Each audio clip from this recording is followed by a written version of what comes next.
Film fans of YouTube, hello and welcome back to the channel. My name is Josh, your movie apprentice, and today I am looking at the latest film by John Michael Mcdonagh, The Forgiven, starring Ray Fiennes, Jessica Chastain, and Matt Smith. And this follows a group of wealthy Westerners who come to the north of Morocco to indulge in a weekend party at a friend's. But on their way to the party, Ray Fiennes and Jessica Chastain's characters run over and kill a young Muslim boy, and as a result, the father comes to the area where the party is being held to request that Ray Fiennes joins him in returning his son's body to his home and burying him as it is part of the culture. And from there, we get two stories. One side of Ray Fiennes going to bury this boy, and the other side being Jessica Chastain and the friends all partaking in debauchery and some very bigoted language. So this is a movie that I didn't know anything about going into it. I saw the trailer once right before it came out, and that was it. So I went in completely blind. And the first thing I've got to say about this is it is incredibly powerful. This film has a very interesting opening where it gives us all the credit at the very start of the movie. So by the end of the movie, there is no credit. The film just stops at the very end. There's a very good reason for it, but I won't get into spoilers for it because I'll be spoiling the ending. But it's a very nice way to get us into the movie and leaves us with no expectations other than the hard finish that we do eventually get. The characters in this, it might be a detractor for a lot of people, but none of them are very likable. It's a lot of rich people coming to the north of Morocco, being serviced by these local Muslim servants to indulge them in their alcoholism, their drug abuse, and their very, very questionable topics of conversation. It is extremely privileged that these groups are arguing about the differences between American Muslims and French Muslims, whilst there are literally other Muslims in the room with them, just stood there to serve them and looking like they want to be anywhere but there. The privilege radiates off the screen when it comes to the party group. On the flip side, Ray finds his side of the story. He is very bigoted at the start of the movie, like incredibly so to the point where even the other bigots in this party are calling him out and stuff. He comes out with such language. I have to warn people that might go and watch this. There is a number of slurs used in this, both by the Westerners and the Muslim community that are local to the area. There are slurs in this, but you can believe why these words are being used. There are a couple of hard F slurs in there for the homosexual community, for example. But if they didn't include those bits in there, I don't think the film would have been as harsh in its message as to the bigotry and hypocrisy that comes across from these characters. Ray Fiennes says a number of very shocking things, some things that will get you called out on the internet and easily cancelled. And when he goes with the father of the child that he'd killed whilst drunk driving, he slowly becomes accustomed to the society as a whole. I love the transparency when we keep cutting back and forth. Whilst I was way more invested in the Ray Fiennes side of things, the contrast of the two cultures is amazing to see. On the party side, they have a pool, they have endless bottles of champagne, they are sniffing coke like it costs 10p a line. And then we cut to the Ray Fiennes side of things, where the father of the son is literally living in this house that is half in the dirt.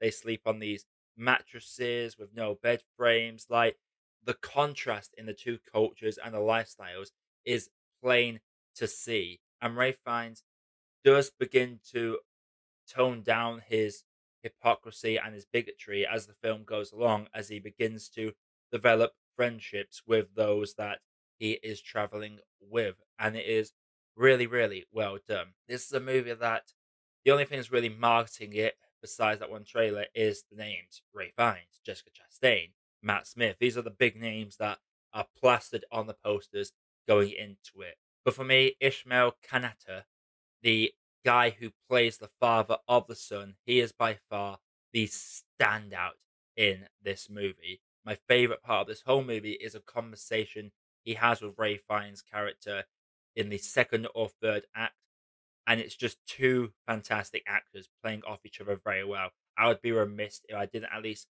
mention some of these more local, lesser known actors from within this film. Apologies if I've mispronounced the name. There's another actor in this who I will probably mispronounce his name as well, but you would recognize him from Wonder Woman, and that is Saeed Taghmaoui.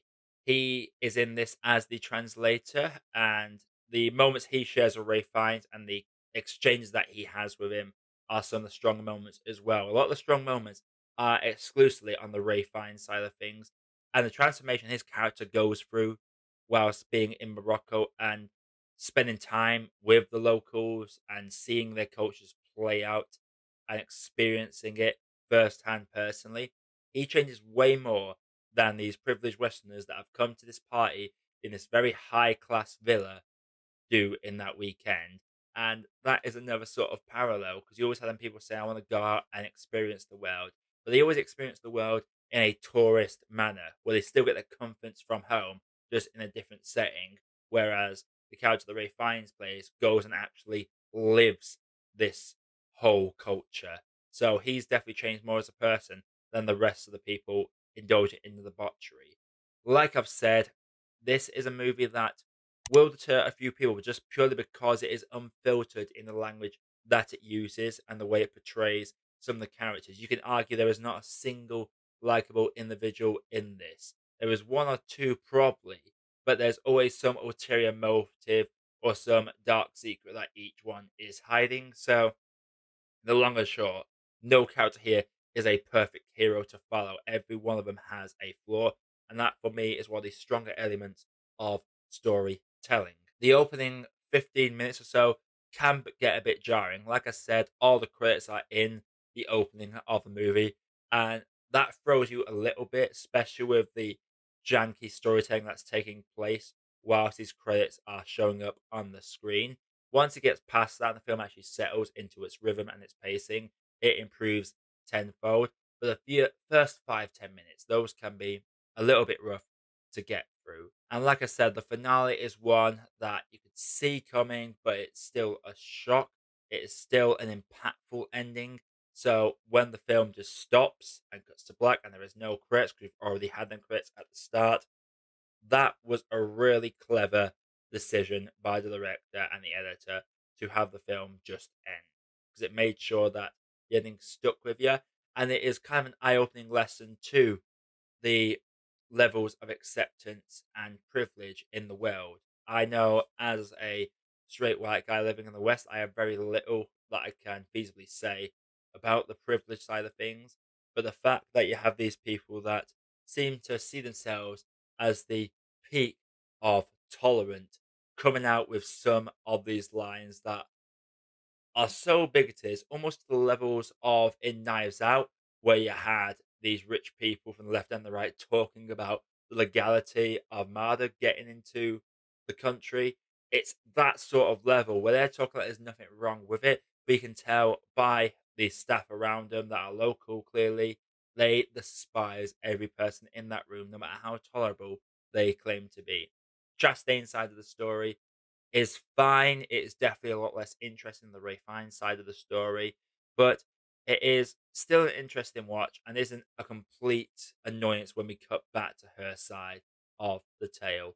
Even so, this is a very good movie. It has easily climbed to my top 10 for the year. It is a hard to watch movie at times with some of the language used, but I will say it is definitely worth your time. Unfortunately, it's not got a worldwide release. It's currently out in the UK right now, but there's not that many screenings happening. So if you can get into a screening, I would highly recommend that you do so.